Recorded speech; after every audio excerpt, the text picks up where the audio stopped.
भैया जीजा श्री सब कुछ है, आनंद है, आप यहाँ आ गए, अब तो मुझे किसी भी चीज की जरूरत नहीं है। भगवान विष्णु ने सोचा कि मैं यहाँ तो आया हूं, लेकिन देवताओं का काम मैं कर डालूं।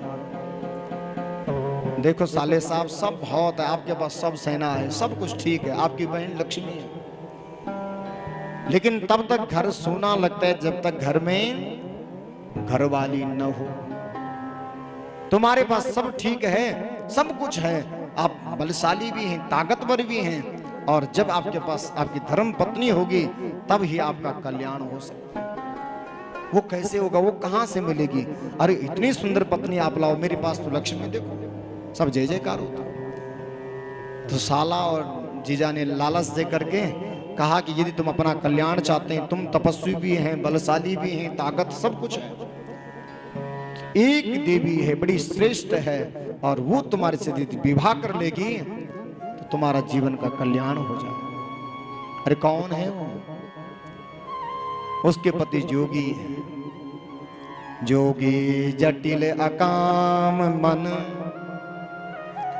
नगन अमंगल भेष। उसका पति जोगी है, जटिल है, अकाम मन है, वो नग्न रहता है, और वो देवी बड़ी सुंदर। कौन है वो? पार्वती मैया। वृंदा तो उसकी पत्नी है ही है, लेकिन उसका धर्म जब नष्ट होगा तब उसका मरण होगा। वो शंखचूड़ की कथा में आप आगे सुनेंगे, जब उसकी पत्नी का धर्म नष्ट होगा तब वो शंखचूड़ भी दूसरे जन्म में नष्ट होगा। लेकिन आज जलंधर को मन में ऐसी कामना वासना भगवान विष्णु ने भर दी कि वो कौन है? पार्वती मैया। वो कैलाश में जोगी है, जटिल है, अकाम मन है, नग्न रहता है, और उनसे तुम अपना संदेश भेजो, और वो देवी यदि तुम्हारे साथ आ जाए तो तुम्हारा जीवन धन्य हो जाएगा। वो सब कुछ देने वाली है। उसने तुरंत अपने दूत राहु को बुलाया, हे राहु जल्दी तुम इधर पहुंचो। जब कामना वासना जग जाती व्यक्ति के भीतर तो अंधा हो जाता है। तुरंत राहु को बुलाया और कहा कि जाओ कैलाश में एक देवी है जिसका नाम पार्वती है, और उससे कहो कि जो जलंधर है समुद्र का पुत्र, वो तुमसे ब्याह करना चाहता है, वो तुम्हें अपनी रानी बनाना चाहता है, इसलिए आप जल्दी से विवाह के लिए तैयार हो जाओ और स्वीकृति दे दो। राहु कैलाश में पहुंचा और क्या बोलने लगा? कैलासे हृदय रम्येचा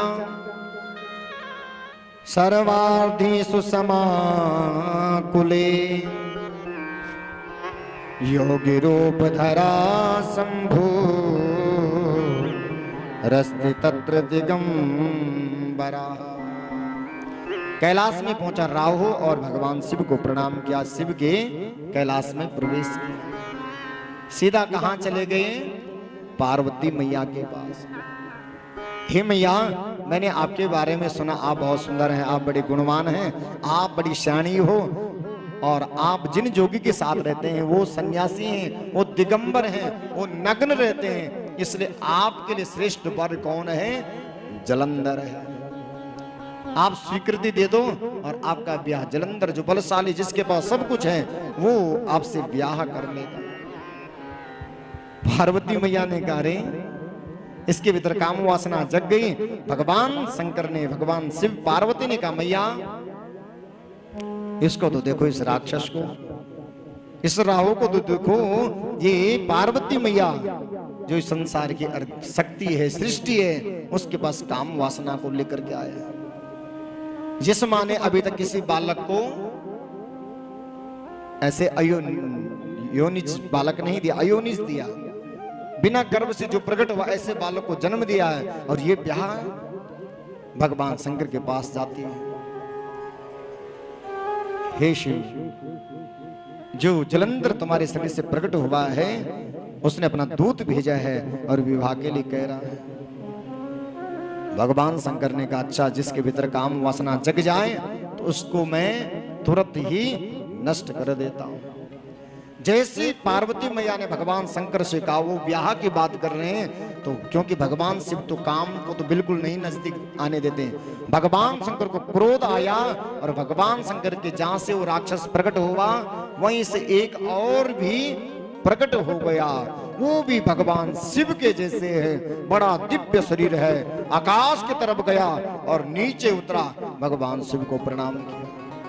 वो शिव जैसा है, उसने भगवान शिव को प्रणाम किया। बाबा मुझे आप आदेश दो, मैं आपके शरीर से प्रकट हुआ हूं।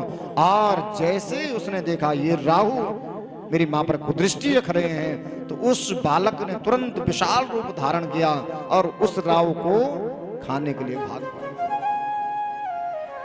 लेकिन भगवान शंकर ने ध्यान किया, इसने क्या कर रखा है, अमृत पान कर रखा है, इसको मार नहीं सकते।